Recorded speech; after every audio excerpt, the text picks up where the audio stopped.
In our Declaration of Independence, Thomas Jefferson not only promised us life and liberty, but our right to the pursuit of happiness as well.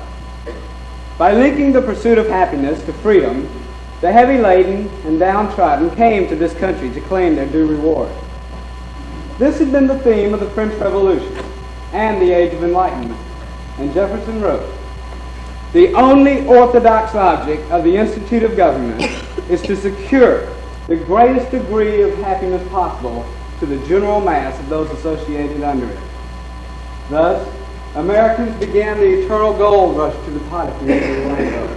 The irony of all this is that the pursuit of happiness is precisely what makes us unhappy. Unhappy because that pursuit is a destructively competitive business, a money-grubbing, mate-swapping, frenetic pursuit of fun and games that always and inevitably separates us from each other. If happiness is not gained by pursuit, what is it? And where does it come from? Timothy Dwight, when he was president of Yale University, said that the happiest person was the person who thinks the most interesting thoughts. Aristotle believed that happiness was to be found through the use of intellect. And over 300 years ago, Benedict Spinoza, a mathematician, wrote, "Happiness consists in this, that man can preserve his own being." Historian Will Durant described how he looked for happiness in knowledge and found only disillusionment. He then sought happiness in travel and was only weary. In wealth, he found discord and wrong. He looked for happiness in his own writing, but was only fatigued. He relaxed and discovered that every normal function of life holds in it some delight. To learn to live for the moment, to enjoy that moment, be it pain or pleasure.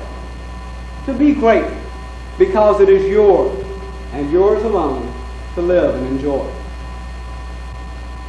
Alexander Solzhenitsyn, the Russian prophet of freedom of our day, speaks to all men when he says in Gulag Archipelago, "What about the main thing in life? All its riddles. If you want, I'll spell it out for you right now. Do not pursue what is illusory, property and position, all that is gained at the expense of your nerves decade after decade, and it's confiscated in one fell night. Live with a steady superiority over life. Don't be afraid of misfortune, but don't yearn after happiness. It is, after all the same. The bitter doesn't last forever, and the sweet never fills the cup to overflowing. It is enough if you don't freeze in the cold, and if thirst and hunger don't claw at your insides.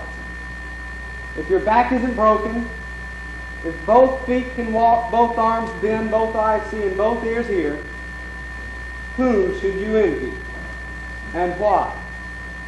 Our envy of others destroys us most of all. In selling happiness, America has built an advertising, public relations, slick, plastic image on envy. Envy of the man next door with the bigger car, newer ice maker, and larger TV. To obtain these, he has borrowed, bought, and lived on credit until our nation now faces an economic disaster. Our envy of others destroys us most of all. Few people strive for happiness each day, regardless of what has happened in the past or what seems probable to pass in times to come. Most just sit and curse their fate. But what they don't realize is that God has made no blueprint for our life. Our fate is not predestined. Its bearing depends on each individual's determination, endurance, and hope. Although happiness might have been the theme of the French Revolution, it does not seem to be evident in today's disordered world. Here at Webb School, student unity diminishes just like in the outside world. Bell Buckle, a town which supposedly breeds such warm feelings, is the habitat of many uppity pleasure seekers. People aren't pursuing happiness, just pleasure. It all relates back to the materialistic, live today, pay tomorrow attitudes of the vast majority. Here, as well as everywhere else, the idea of saying a kind word to someone who doesn't see eye to eye with you just doesn't occur very often. Holding a grudge against another person is extremely common here. This can't help anyone. It only tends to further strain the relationship to the point of severance. Just needn't be. Any person who can't settle differences after a misunderstanding is lacking in personal dignity. Many people are too haughty, too proud to reconcile, to forget and try again. This is wrong. This is wrong. Friends are all anybody has. School, jobs, all else may crumble, but a good friend will always be there, ready to lend a helping hand. Be a friend, and you'll have one. Do right, and you'll never regret it. For when a man resolves to do right, he is immediately surrounded by unseen allies, allies of happiness.